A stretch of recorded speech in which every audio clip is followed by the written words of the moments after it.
Yo, naalala nyo ba dati nung iilan pa lang yung mga content creators sa social media? Alam nyo yun, yung mga tawag natin ng mga nauna. Like, sila Lloyd Cadena, sila Eman, or sila Kong TV, sila Jomar Lovena. Naalala ko dati, sobrang ali ko kay Jomar Lovena noon. And as a viewer, naisip ko rin na, parang gusto ko rin gumawa ng content, no? Gusto mo rin maglabas ng mga skits, or vlog, or content sa social media. But then again, nakakahiya.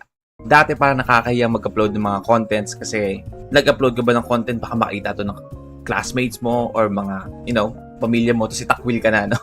Itakwil ka na sa pamilya, sobrang, cringy pag nakita yung video mo. But now, parang lahat ng tao ay gusto nang maging content creator. No? Lahat na nag-upload ng content, parang araw-araw may bago kang content creator na madidiskubre, iba-iba ng niche, no? Iba-ibang klase, iba-ibang klaseng content. Either ma-cringe ka or may entertain ka. Dumating na nga tayo sa era na hindi na nakakahiya maging content creator o maglabas ng content sa social media. Kahit nga mga celebrity is nagko-convert na to a social media content creator. Nag-upload na rin sila ng sarili ng mga contents, mga funny skits, mga review, reaction, vlogs. So dahil nga doon, sobrang dumadami ng mga content creator, dumadami na rin yung mga niche na marami ng gumagawa. And again, pagdating sa mga contents, gusto ng mga tao is yung merong, kumbaga, bago sa content mo. Kasi kung isipin mo kung magsisimula kang maging content creator tapos ganito yung gagawin mong klase ng content, isipin ng mga tao, mas papanoorin na lang nila tong nauna, which is maybe sikat na, kaysa sa'yo. Ano pinagkaiba niyong dalawa kung parehas lang kayo ng content na nilalabas? So, karamihan ng mga content creator ngayon o nasusulputang content creator, gumagawa siya ng paraan para maglabas ng kakaiba. Kaso nga lang, sa sobrang kakaiba niya, nagiging weird na, no? Weird na. So, ngayong araw, no? Meron akong share sa inyo na bago ko lang siya na-discover, actually. Pero nalaman ko na sobrang dami palang content creator ang gumagawa nito. And meron palang, audience. Yung gantong klase ng content. I mean, yung content na ginagawa nila, masasabi din natin talaga na unique. Or pwede ding urine. Ang mga gusto klase ng content is long form content. Hindi talaga ako mahilig mag-doom scrolling. Alam ko kung anong klase ng content yung papanoorin ko. And alam ko kung sinong content creator ang papanoorin ko. And again, meron akong panapanahon na gusto ko yung ganitong klase ng content like gaming, or vlogs, or just, variety of content. Pero most of the time, it's a long form content. Kaya mas madalas akong nasa YouTube instead of Facebook or TikTok. I mean, I don't actually use TikTok, but include na natin. Kasi, mga short form content. But then again, of course, kahit isang beses sa isang buhay mo, mararanasan mo mag-doom scrolling. Yung tipong wala kang magawa, sobrang boring na araw. And nakatutok lang sa cellphone mo, scroll ka lang, content after content after content. Walang tigil, walang patutunguhan. Hindi mo talaga alam kung anong gusto mong panoorin, but wala ka kasing magawa, no? So, nag-doom scrolling ka na lang. Minsan may mga nakakatawang video, minsan interesting, weird, all type of things. Itong bagay na to is, of course, nangyari din sa akin. Kahit nasabihin natin mas mahilig ako sa long-form content, naranasan ko na rin yan. And one time nga, na napa-doom scrolling ako. Siguro sobrang tagal ko na nag-doom scrolling. Sobrang lalim na ng scroll kong content. Parang ang lapit ko na sa impyerno ng, Facebook. Kasi, habang tumatagal, yung mga content na napapanood ko is pa-weird na ng pa-weird. Parang may hahalin tulad ko siya sa movie na As Above, So Below. Sa mga hindi pa nakapanood ng movie na yun, magandang movie, no? It's a horror genre movie. Kung saan sa movie na yun, pumunta sila sa catacombs sa Paris, which is yung underground parang cemetery na kung saan maraming namatay. And habang bumababa sa catacombs, sobrang pa-weird yung mga nangyayari. Sobrang nagiging mas nakakatakot kasi palapit sila ng palapit sa impyerno. Ganon yung nangyari sa akin. Habang tumatagal, pa-weird yung mga contents hanggang sa na-encounter ko tong content na to. Ang content na tinutukoy ko walang iba kundi ang mga ihi content. Saan itong mga content creator na to umiihi sa video. And that's their content. By the way, that's the content. So again, nothing wrong with being unique, no? Kasi I feel like yun yung isa sa mga kagandahan ngayon na sobrang dami ng nag-uusbong ang mga content creator. Yung mga gusto maging content creators, nagiging mas creative sa paglabas nila ng content kasi ayaw nilang maging katulad yung content nila ng iba. Kasi again, kung ikaw unang gumawa noon, syempre, sisikat ka doon. Kasi ikaw yung unang gumawa nun eh. As long as of course hindi masama. But hindi ko alam na aabot tayo sa ganito. Aabot tayo sa ganito. So ang pinakauna kong content creator na na-encounter is si Miss Luz Viminda. Kinsa man tong way gasolina diha. Ay ahong ihi o prera. So of course, i-blurred natin yung bandang baba ni Ate Luz Viminda, no? Kasi alam niyo na, kasampalin tayo ni YouTube niyan. Narinig nyo naman, di ba? Narinig nyo naman. Alam ko, parang sobrang lakas. Ako rin. Hindi ko alam bakit sobrang lakas, but, yep, ihi niya yun. Ihi na gasolina dol. Libre ra ni dol. Mahal kayo gasolina oh. Kanira kan. Moandar mong gihapon siguro na dol. Paandar mo na to dol. Napangiti pa siya doon eh, no? Napangiti pa siya doon. Maybe not curious kung ano sinabi niya doon, no? Sinabi niya doon habang umiihi siya. Meron tayong onting commentary, no? Habang umiihi siya, which is quality content, no? Meron siyang commentary doon na about sa issue nga ngayon, no? Na naranasan ng Pilipinas tungkol sa kakulangan ng supply ng gasolina. And sabi nga niya kasi Bisaya yung salita niya doon eh. Sabi niya doon na kung ubos na o wala na kayong mahanapan or mahal na ang gasolina, ito na lang, itong ihi ko na lang. Andar naman siguro yan, no? Ito na lang ihi ko. Parang ganun pa yan siya sabi niya doon. Maybe that's the reason why na kahit na hindi naman ito yung mga content na pinapanood ko, lumabas siya nung nag-doom scrolling ako because again, maybe the topic na tinutukoy niya dito habang umiihi siya is napapanahon. I don't care what people say about me. I know who I am, and I don't have to prove anything to anyone. Naks. Buti sinagip tayo ng kettlebell doon, no? Sinagip tayo ng kettlebell doon. And yeah, yun na yun. Yun na yung content na nilalabas ni Ate Luz Viminda, no? Lahat ng content niya is ganun. Walang pinagkaiba, you know? Habang umiihi siya, nagbibigay siya ng commentary about topics or kung anong gusto niyang, kung anong nararamdaman niya, gusto niyang sabihin. But that's the content. Na-curious ako kung meron bang mga nanonood ng gantong content. No? Kasi parang, ito na yun. Maybe once or twice, may mga tao mo curious na, umiihi ka sa social media? Sobrang dami ng toxicity, no? And mga bakong content. Di mo akalain na papanghipa. No? Oh, man. Naintindihan ko kung mga first, second video niya na ganito is marami talagang may ingganyong panoorin because of curiosity. But man. Meron siyang followers and,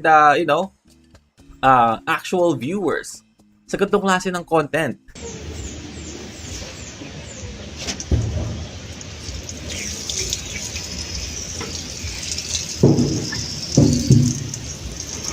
Hindi manggod kapoy maghimog content. Basta kabayo lang ka mangi social media, okay na?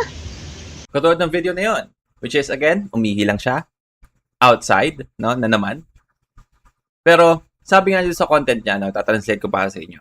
Sabi niya, hindi naman daw mahirap gumawa ng content basta kaya mong umihi sa social media, okay na. Which is, parang gusto kong maniwala, no? 8.4K likes, man. And merong 90 share. Sino ang nag-share nito? Sino ang mga taong nag-share nito? Mga inday, mga dodong. Di mo kabayo mangihi sa social media. Pag-undang na mo content creator, oy. Eh di na mahalin din rin yung pagloto. Sabi niyo doon, mga ate, mga kuya, kung di nyo kayang umihi sa social media, tigilan nyo na yung mga content nyo kasi wala kayong kikitaan dyan sa mga pagluluto-luto nyo. Kumbaga, ayun sabi niya. No? Throwing shades to other content creator, no? Nice. Throwing shades to other content creator. Kasi, ihi supremacy, man. Mukhang ito ng bagong meta ni Meta. Because, apparently, marami nang nag-report sa mga ganitong klase ng content, which is, yun sana ang ina-expect natin. And, mukha naman talagang na nare-restrict yung content niya or nati-take down ni Meta But then again, naibabalik ni Meta, no? Or na nagagawa niya ng paraan para may balik yung mga ganitong klase ng content. Like, dito sa post niya, sabi nga dito, love on, gihapon self, thanks Meta team. So, sabi nga doon, laban lang, and thanks Meta team. Because again, mukhang na-remove na yung restrictions sa account niya. Kasi mukhang, and na-restore na yung mga post. Because it seems like may mga nag-report ng klase ng content na nilalabas niya. Mukhang ano lang, no? Slap on the wrist lang, no? Na parang, bad yan ha? Huwag mo nang uulitin, no? Parang sinabihan ka ng nanay mo na, face the wall, no? In 5 minutes. Masama yung ginagawa mo para matuto ka. Ganon kaluwag sa content. And sa ganitong bagay, na-expect mo na marami ang madidisappoint na bakit na-restore o nawala yung restriction dito sa ginawa nating pag-report. Which is, mas marami ang natuwa. Like, look at this. Congrats, CC. Congrats, sis. Congrats, Mads. Congratulations, Dole. Congrats, CC. Congrats po, Ma'am Lodi. Congrats. Like, you know, puro ganito yung mga comment dito sa post na to, no? Na congratulations, nabalik mo na. Woo! Makapanood ulit kami ng paborito naming content habang kumakain, no?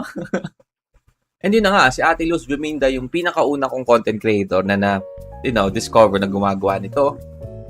Pero meron siyang isang content na nagpa-curious sa akin. Sinubukan na ng lahat ang umihi, pero hindi pa rin nila ako matatalo sa lakas ng aking ihi. Oh, diba? Dahil ako ang wiwi queen dito sa social media. Ang wiwi queen sa social media. Medyo nanginig pa siya doon, no? So, ito yung video na nagpa-curious sa akin. Kasi sabi niya, marami nang umihi sa social media. So, marami nang gumagawa nito. And apparently, marami nga. Marami nang gumagawa nito. Wow! More contents. More quality contents.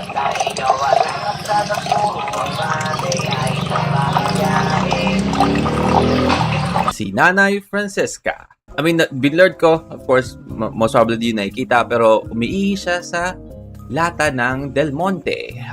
Pineapple tidbits, I guess. Ito yung caption niya. Sabi niya, salad o palit ikaw. So parang another Bisaya content creator again. Sabi niya dito, parang salad o gusto mo salad? Gusto mong bumili? Parang ganon, no? Tapos sabi nga niya dito, katas, kulang. Which is, seems like, sinasabi niya dito na yung katas ng Del Monte tidbits is kulang pa. So dagdagan natin. Quality content. Pero ito naman si Nanay Francesca, hindi lang naman pag-ihi yung ginagawa niyang content, no? Variety din. Pero mostly, yun yung klase ng content na nilalabas niya. Minsan sumasayaw siya na naka brat panty lang. Meron pa nga na nag-aahit siya in front of the camera, tapos in-upload niya yun, no? Naisip niya na, okay na content to. Mag-aahit ako ng ano ko, tapos i-upload ko. Quality. And meron namang iba na naliligo siya. Binibidyoan yung sarili niya habang naliligo siya. Diba? Minsan half-butt. Half-butt. Half-butt. Mapaisip ka kung paano nagugustuhan ng mga tao panoorin yung mga ganitong klase ng content. And doon may isip na meron nga pala tayong tinatawag na pee fetish or golden shower. And itong fetish na to, hindi na to bago pagdating sa mga content na medyo sexual. Pero dito mukhang ini-edge nila, no, kung hanggang saan yung kaya nilang i-upload, no? Sobrang ando na sila sa boundary na tama pa ba to o hindi na, no? In-edge nila doon. And seems like gumagana to sa mga viewers na mayroong gato klase ng kink or, fetish. But then again, hindi naman ako nag-kink shame kung ito yung mga gusto nyong klase ng content, but sa Facebook kasi siya, no? Sa Facebook siya ina-upload, which is easy siya ma-access ng mga kabataan. I know, pwede yung sabihin na, bakit? Yung mga gato klase ng mga website. Diba? Kung hindi namin papantayan, yung mga bata mapupuntahan din yan eh. Iba kasing usapan Facebook kasi, pag pinuntahan yun ng mga kabataan, hindi sila, mas kampante silang pumunta doon kasi alam nila na mas normal and mas okay lang na mag-social media. kaysa pumunta sa mga malalaswang website.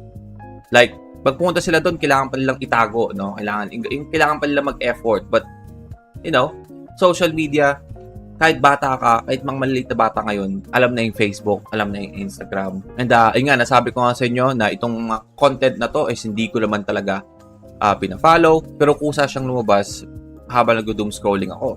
So, paano na lang sa ibang tao, right? And ang nakakatakot pa doon kasi sa mga ganitong klase ng content, pinamumugaran ng mga, mga tao na may fetish sa mga ganitong bagay. Like, may kita yung mga comment dito, sabi nga nito, lami aoy, which is meaning, ang sarap. Or ito pa, wow, kalami aoy. Diba? Maliban sa masarap, may wow pa, no? Ganun siya sobrang nasarapan sa content ni Nanay Francesca. Meron pang iba na nagko-comment na walang bago, idol. Like, we need more. Please, we need more. Kulang pa to. I need more pee. So, nakakatakot na makita ito ng mga kabataan na isipin lang, okay lang naman siguro yung ganitong klase ng content. And, of course, hindi natin gustong i-normalize to sa social media na easy lang ma-access ng mga kabataan. And also, napapaisip ka na karamihan itong mga content creator ito, ginagawa itong ganitong klase ng content sa labas. No? Meron pa nga sa mga seems like public establishment. Like itong video na to kung saan ginawa siya base sa background, mukha siyang cubicle ng isang establishment.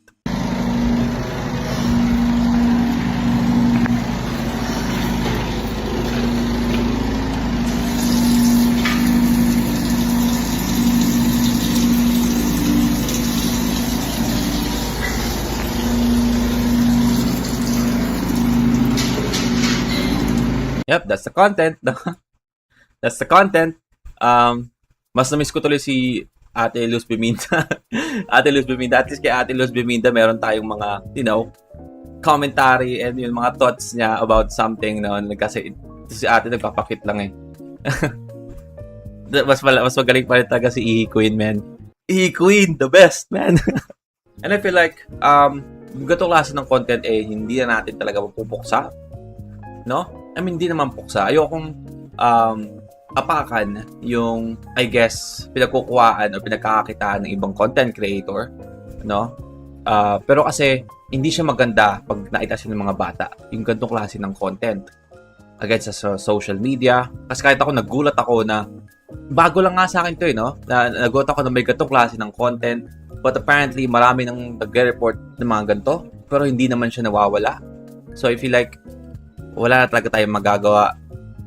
Kailangan na talaga natin gabayan ng ating mga bata, no, na maiwas sila sa ganitong klase ng content at hindi nila ma-encounter yung ganitong klase ng content. Siguro mas maganda na hindi natin sila paggamitin ng social media habang sobrang bata pa, no. Stick na lang muna sa YouTube Kids. YouTube Kids. Magagawa na lang natin is kung maghintay kung kailan mamamatay yung ganitong klase ng content, kung mag-e-evolve pa ba sa mas nakakatakot na content. Huwag naman sana. But yeah, I just wanna share that to you guys. Sa bago ko na-discover, no, na mukhang gusto ko nang ibaon sa limot. Actually, sobrang hirap na hirap ako na i-capture itong mga video na to. Kasi, meaning, kailangan silang panoorin habang nire-record ko yung video. But yeah, I mean, yun lang, no? Happy peeing. Happy peeing. Like, what the fuck is this, man? Ito na yung content, no? Walaan mo kung ano yung pinaka-content dito. Pa-discrete lang, no? Pa-discrete na content. Wow, that's a nice waterfall. That's a nice waterfall. What the fuck? Oh, man.